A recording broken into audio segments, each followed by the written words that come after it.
Hey, my vibrations. It's V to the I to the B to the mother of 5E. And yup, here we go.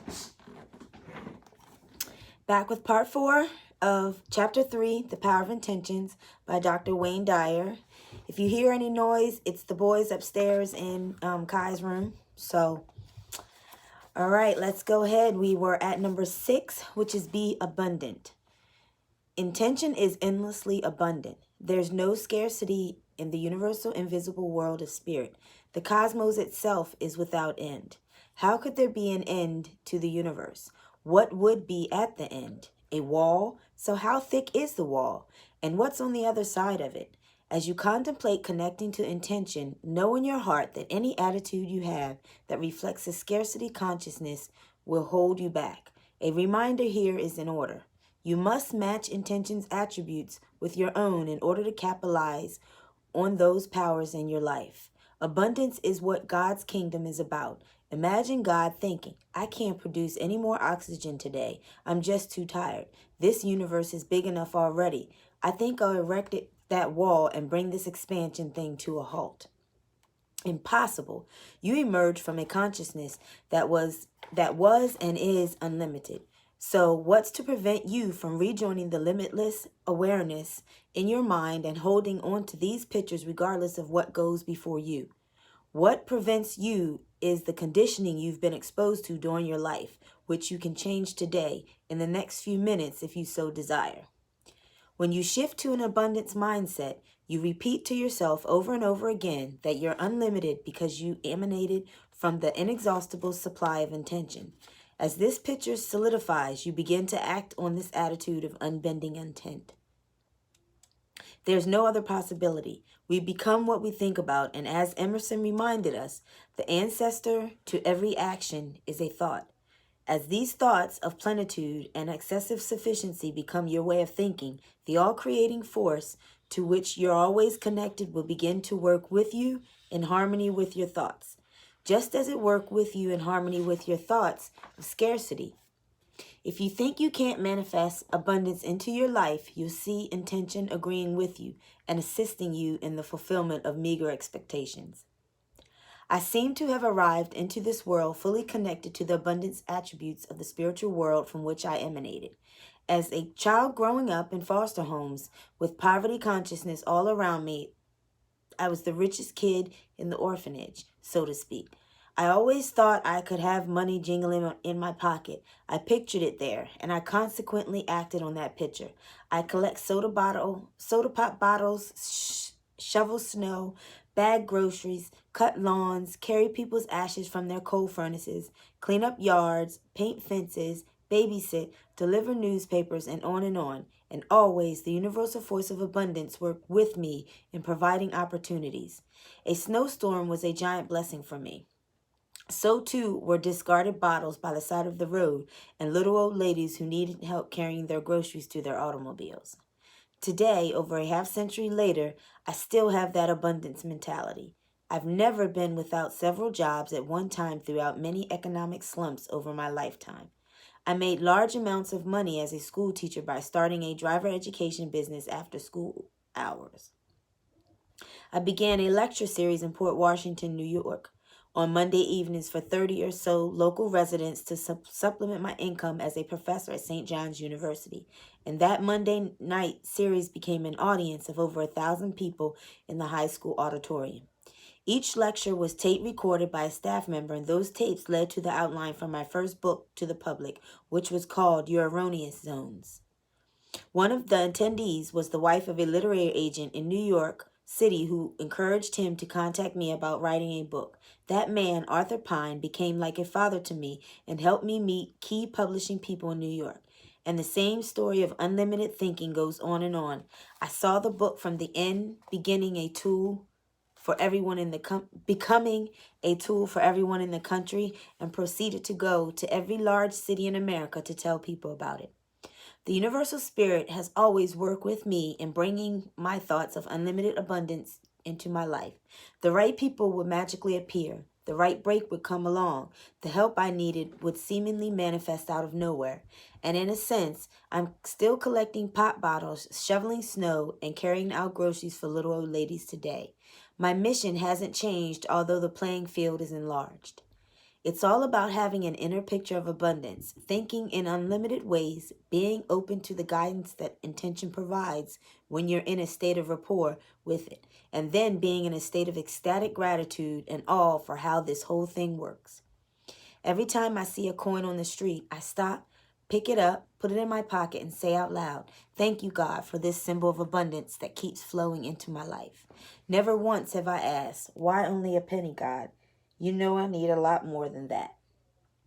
Today, I rise at 4 a.m. with a knowing that my writing will complete what I've already envisioned in the contemplations of my imagination. The writing flows and letters arrive from intentions manifest. The writing flows, the letters arrive from intentions manifest, abundance urging me. One more time. The writing flows and letters arrive from intentions manifest, abundance urging me to read a particular book or talk to a unique individual. And I know that it's all working in perfect abundance. It's all working in perfect, abundant unity. The phone rings, and just what I need to hear is resonating in my ear. I get up to get a glass of water, and my eyes fall on a book that's been on my shelf for 20 years. But this time, I'm compelled to pick it up. I open it, and I'm once again being directed by Spirit's willingness to assist and guide me as I stay in harmony with it. It goes on, and I'm reminded of Jalaluddin Rumi's poetic words from 800 years ago: "Sell your cleverness and purchase bewilderment." Number 7, be receptive. The universal mind is all ready to respond to anyone who recognizes their true relationship to it. It will reproduce whatever conception of itself you impress upon it. In other words, it's receptive to all who remain in harmony with it and stay in relationship or reverence for it. The issue becomes a question of your receptivity to the power of intention. Stay connected and know you'll receive all that this power is capable of offering. Take it on by yourself as separate from the universal mind, an impossibility, but nevertheless a strong belief of the ego, and you remain eternally disconnected. The nature of the universal mind is peaceful. It isn't receptive to force or violence. It works in its own time and rhythm, allowing everything to emanate by and by. It's in no hurry because it's outside of time. It's always in the eternal now. Try getting down on your hands and knees and hurrying along a tiny tomato plant sprout. Universal Spirit is at work peacefully, and your attempts to rush it or tug new life into full creative flower would destroy the entire process. Being receptive means allowing your senior partner to handle your life for you. I accept the guidance and assistance of the same force that created me. I let go of my ego, and I trust in this wisdom to move on its own peaceful pace. I make no demands on it. This is how the all-creating field of intention creates. This is how you must think in order to reconnect to your source. You practice meditation because it allows you to receive the inner knowing of making conscious contact with God. By being peaceful, quiet, and receptive, you pattern yourself in the image of God, and you regain the power of your source. That is what this chapter, and indeed this entire book, is all about. That is, tapping into the essence of originating spirit, emulating the attributes of the creative force of intention, and manifesting into your life anything that you desire that's consistent with the universal mind, which is creativity, kindness, love, beauty, expansion, abundance, and peaceful receptivity. A beautiful woman born in India in 1923 named Shri Matali Nirmala Devi arrived here on earth in a fully realized state and lived in the ashram of Mahatma Gandhi, who often consulted her on spiritual questions. She spent her life working for peace and discovered a simple method through which all people can receive their self-realization. She teaches Shahaya Yoga and has never charged for this instruction. She emphasizes the following points, which are a perfect summary of this chapter on connecting to intention. You cannot know the meaning of your life until you are connected to the power that created you. You are not this body. You are not this mind. You are not this spirit. This is the greatest truth. Wait, one time. You are not this body. You are not this mind. You are the spirit. This is the greatest truth. You have to know your spirit, for without knowing your spirit, you cannot know the truth. Meditation is the only way you can grow. There is no other way out, because when you meditate, you are in silence. You are in thoughtless awareness. Then the growth of awareness takes place. Connect to the power that created you. Know that you are that power. Commune with that power intimately and meditate to allow that growth of awareness to take place. A great summary indeed from a fully realized being, no less. And here's 5 suggestions for implementing the ideas in this chapter. Number 1, to realize your desires, match them with your inner speech. Keep all inner talk focused on good reports and good results. Your inner speech mirrors your imagination, and your imagination is your connecting link to spirit. If your inner speech is in conflict with your desires, your voice will win. Your inner voice will win. So if you match desires with inner speech, those desires will ultimately be realized. Number 2, think from the end. That is, assume within yourself the feeling of the wish being fulfilled, and keep this vision regardless of the obstacles that emerge. Eventually, you act on this in thinking. And the spirit of creation will collaborate with you. Number 3, to reach a state of impeccability, you need to practice unbending intent. This will match you up with the unbending intent of the all-creative universal mind. For example, if I set out to write a book, I keep a solid picture of the completed book in my mind, and I refuse to let that intention disappear.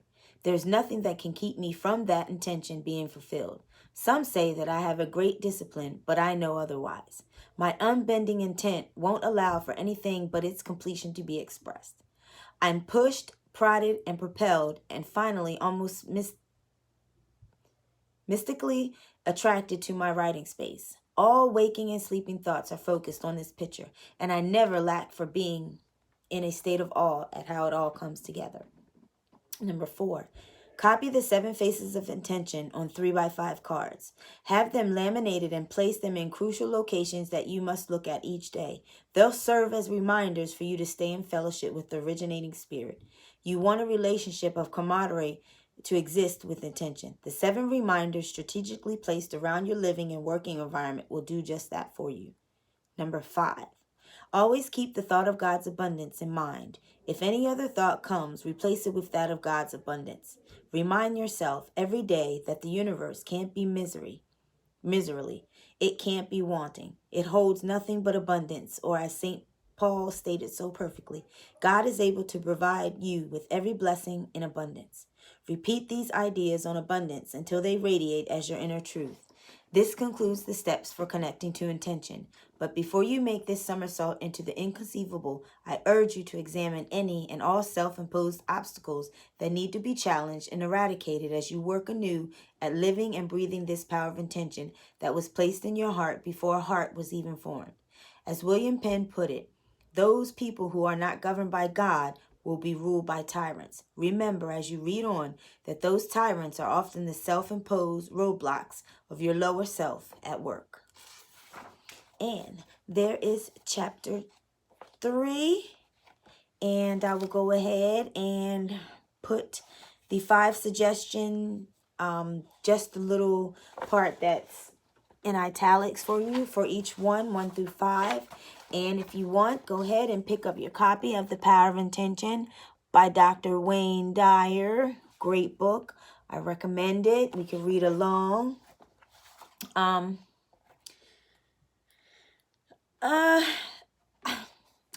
I'll just see you guys tomorrow for chapter 4. And chapter 4 is